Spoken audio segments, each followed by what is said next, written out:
নমস্কার সকলকে। আজ নিয়ে এলাম নতুন আরও একটি রেসিপি নিয়ে। আজ বানাবো লিট্টি চোখা। ঘরোয়া সামান্য কিছু উপকরণ দিয়ে তৈরি করব আজকের এই রেসিপিটি। প্রথমেই তৈরি করে নেব ধনেপাতার চাটনি, যার জন্য প্রয়োজন রসুন, লেবুর রস, নারকেল, কাঁচা লঙ্কা আর ধনেপাতা। সমস্ত উপকরণগুলো একটা মিক্সার জারের মধ্যে নিয়ে নেব।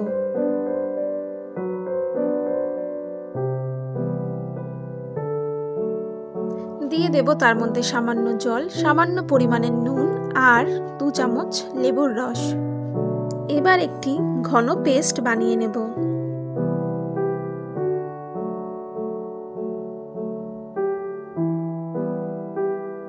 তৈরি হয়ে গেছে আমাদের ধনেপাতার চাটনি।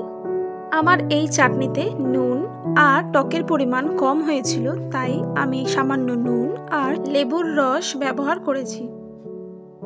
ফাইনালি তৈরি হয়ে গেল আমাদের ধনেপাতার চাটনি। এবার এটাকে সাইডে রেখে তৈরি করে নেব বেগুন ভর্তা। বেগুন ভর্তার জন্য আমাদের লাগবে টমেটো, কাঁচা লঙ্কা, বেগুন আর রসুনের চাটনি। বেগুনের গায়ে একটু ছুরি দিয়ে কেটে দেব লম্বালম্বিভাবে।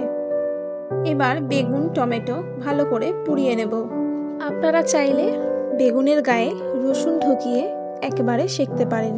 আমার কাছে রসুনের আচার আছে, তাই আমি আলাদা করে আর রসুন ব্যবহার করিনি। বেগুন আর টমেটো খুব পারফেক্টভাবে বয়েলড হয়ে গেছে। এবার উপরের খোসাটাকে ছাড়িয়ে নেব।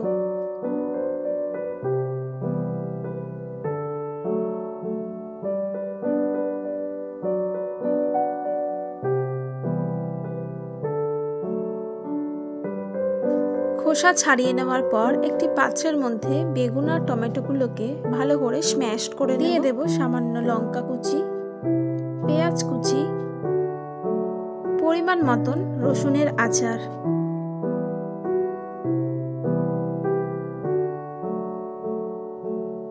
আর দিয়ে দেব স্বাদ মতো নুন। সমস্ত উপকরণগুলোকে খুব ভালোভাবে মেখে নিলেই তৈরি হয়ে গেল আমাদের বেগুন ভর্তা। এবার অন্য একটি পাত্রের মধ্যে নিয়ে নেব ছোলার ছাতু বেশ পরিমাণের, আর দিয়ে দেব মিহি করে কাটা পেঁয়াজ কুচি, সামান্য লঙ্কা কুচি, সামান্য নুন, আর দিয়ে দেব লেবুর রস। সব কিছু ভালো করে একটু মিশিয়ে নেব।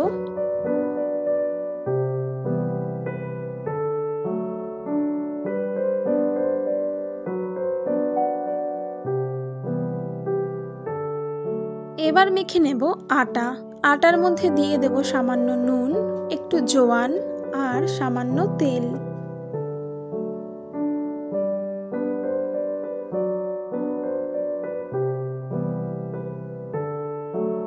আটা মাখা আমার হয়ে গেছে। এবার এর থেকে মিডিয়াম সাইজের লেচি কেটে নেব।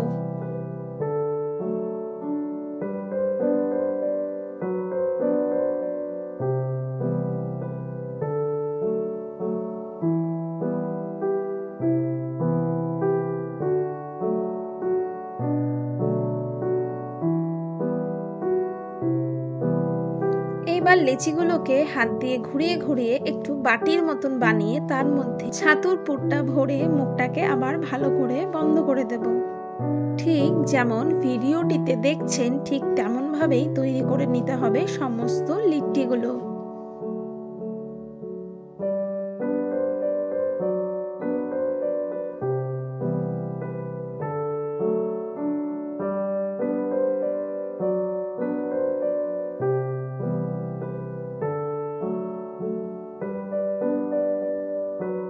সমস্ত লিট্টিগুলোর উপর ভালো করে ঘি লাগিয়ে এবার সেকার জন্য দিয়ে দেব গ্যাসের ওভেনে।